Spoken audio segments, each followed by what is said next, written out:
mengkaji bagi memahami dan mengenali budaya, adat dan asal-usul Baba dan Nyonya melalui lawatan dan pemerhatian yang kami lakukan ke Muzium Baba dan Nyonya di Melaka. Yang kedua, kami membuat perbandingan antara etnik Baba dan Nyonya dengan kaum Melayu dan Cina di Malaysia. Dan yang terakhir sekali, objektif kajian kami adalah bagi mengkaji permasalahan dan kesan yang timbul dalam kehidupan Baba dan Nyonya selepas pembangunan berlaku di Malaysia. Kajian yang kami gunakan adalah lawatan ke Muzium Baba dan Nyonya yang bertempat di Melaka Street, iaitu Chinese Trade Jewellery. Kedua, kami membuat sedikit pemerhatian dekat dalam muzium tersebut. Dan yang ketiga, kami melakukan sedikit membual bersama penjaga muzium tersebut. Itu sahaja. Pertama ialah kepercayaan. Jika dapat kita lihat, Baba dan Nyonya mengamalkan atau mempraktikkan agama Buddha sejak kedatangan mereka ke tanah Melayu. Namun, apabila berlakunya peredaran zaman dengan zaman berubah, masyarakat Baba dan Nyonya lebih terbuka untuk menerima agama-agama yang lain. Sebagai contoh, kebanyakan agama yang diterima adalah Kristian. Jika dilihat, walaupun agama mereka Buddha dan Kristian, namun Baba dan Nyonya ini masih mengamalkan segala amalan atau budaya yang diamalkan oleh orang Melayu dan dia mempraktiskannya dalam kehidupan sehari-hari mereka. Kepercayaan seterusnya atau perbuatan larang yang diamalkan oleh masyarakat Baba dan Nyonya ini dapat dilihat melalui salah satunya adalah melalui kematian.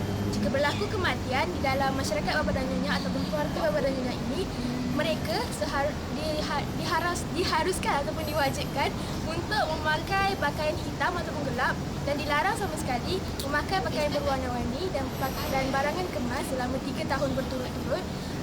Kalau boleh diperincikan lagi, pakaian hitam akan dipakai selama 1 tahun dan pakaian putih dipakai untuk 2 tahun selepasnya.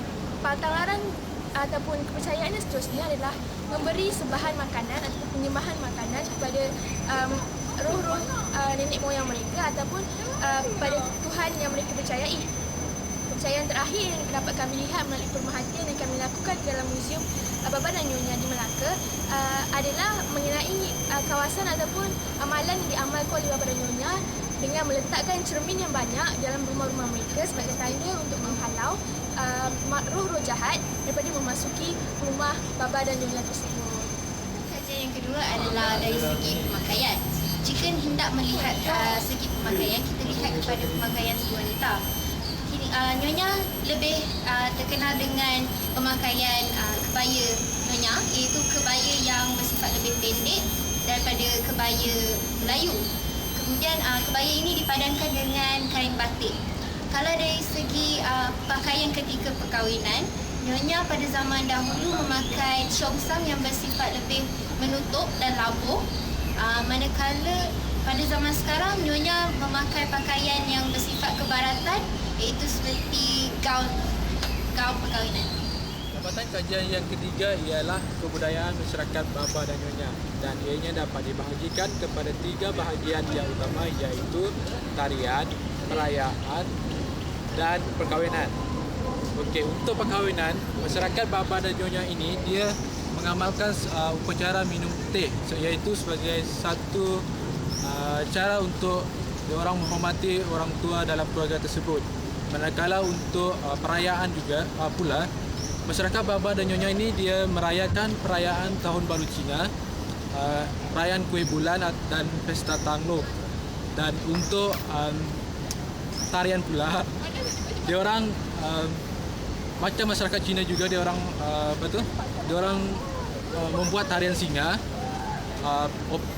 teater opera, dan diorang juga pandai joget Donang Sayang. Dan pada masa tersebut lagu Donang Sayang akan dinyanyikan dan mereka akan melakukan joget Donang Sayang pada masa perayaan, misalnya perkahwinan, Tahun Baru Cina dan perayaan yang diorang rayakan lah. Kajian yang keempat itu adalah seni bina. Seni bina Baba dan Nyonya ini merangkumi beberapa elemen, iaitu phoenix untuk bagi kaum lelaki, kelawar bagi kaum perempuan, dan beberapa elemen dari bunga dari Cina dan juga laba-laba. Kalau kita tengok kat dia punya ukiran untuk pintu masuk Baba dan Nyonya ni, dia mempunyai ukiran yang mempunyai jalan cerita dia yang tersendiri. Iaitu dia ada ukiran-ukiran yang melambangkan suatu jalan cerita, sesuatu cerita mengikut kepercayaan mereka. Kajian kami yang kelima iaitu perhiasan. Dalam masyarakat Baba dan Nyonya, perhiasan yang terdiri daripada emas, intan, permata dan juga jade merupakan antara perhiasan yang lazim dipakai oleh keluarga Baba dan Nyonya. Kebanyakan keluarga Baba dan Nyonya di Melaka contohnya merupakan keluarga yang kaya raya dan mampu memiliki emas terbaik yang berasal dari India yang digelar sebagai emas India. Contohnya dari segi perkahwinan dalam masyarakat Baba dan Nyonya, pengantin perempuan selalunya akan memakai cucuk sanggul, sama ada 3, 5, 7 ataupun 9 cucuk sanggul, yang mana semakin banyak cucuk sanggul yang dipakai akan melambangkan status dan kekayaan sesebuah keluarga masyarakat Baba dan Nyonya tersebut.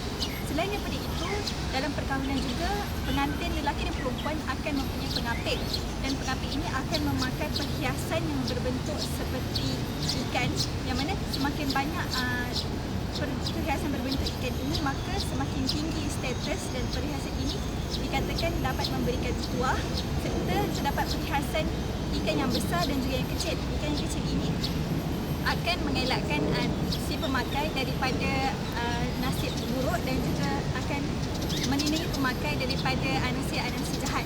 Selain daripada itu, pemakaian jade dan juga intan juga diguna pakai oleh masyarakat Baba dan Nyonya dalam kehidupan seharian, kerana masyarakat Baba dan Nyonya amat mementingkan perhiasan mereka dalam kehidupan sehari-hari. Yang keenam adalah pemakanan Baba Nyonya. Jika hendak dilihatkan pemakanan Baba Nyonya, mereka lebih mengadaptasikan makanan yang ada dalam kalangan orang Melayu.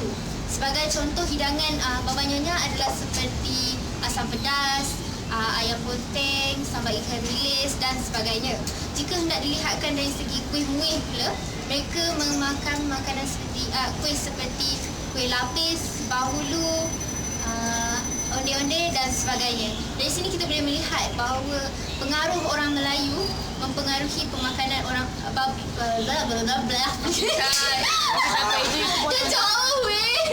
Kajian kami yang ketujuh adalah bahasa. Kami mendapati masyarakat Baba dan Nyonya ini menggunakan bahasa Baba. Bahasa Baba itu sendiri adalah gabungan dua bahasa, iaitu bahasa Melayu dan juga bahasa Hokkien. Gabungan kedua-dua bahasa ini juga dikenali sebagai bahasa Kriol. Hasil daripada tembubuan yang kami lakukan, kami mendapati terdapat beberapa perbezaan dalam aspek penggunaan bahasa Baba itu sendiri. Contohnya, bahasa Baba ini dia mengutamakan penggunaan itu ataupun ini dalam sesebuah ayat. Seperti, "Gua mahu makan itu nasi." Selain daripada itu, bahasa Baba ini juga mengutamakan penggunaan bahasa Cina berbanding bahasa Melayu. Contohnya, "Lai" bermaksud datang, "Saya" bermaksud gua, "Anda" bermaksud lu. Oleh kerana masyarakat Baba dan Nyonya ini tidak begitu mahir berbahasa Melayu, mereka lebih cenderung merubah perkataan bahasa Melayu itu sendiri dan menggabungkan dengan penggunaan sintaksis bahasa Hokkien. Selain pada itu, dari aspek penggunaan peribahasa, masyarakat Baba dan Nyonya ini lebih menggunakan peribahasa Cina seperti serigala meminjam kekuatan harimau ataupun kambing menyamar sebagai harimau. Budaya masyarakat Baba dan Nyonya amat unik dan masih banyak belum diketahui oleh umum. Bagaimanapun, budaya mereka semakin pudar setiap hari akibat proses pembangunan serta kealpaan generasi muda masyarakat Baba dan Nyonya. Diharapkan semua masyarakat Malaysia bersama-sama untuk mempertahankan budaya etnik Baba dan Nyonya ini yang sangat unik serta dapat menyumbang kepada kepelbagaian budaya di negara kita di Malaysia. Benar kata orang, Malaysia truly Asia.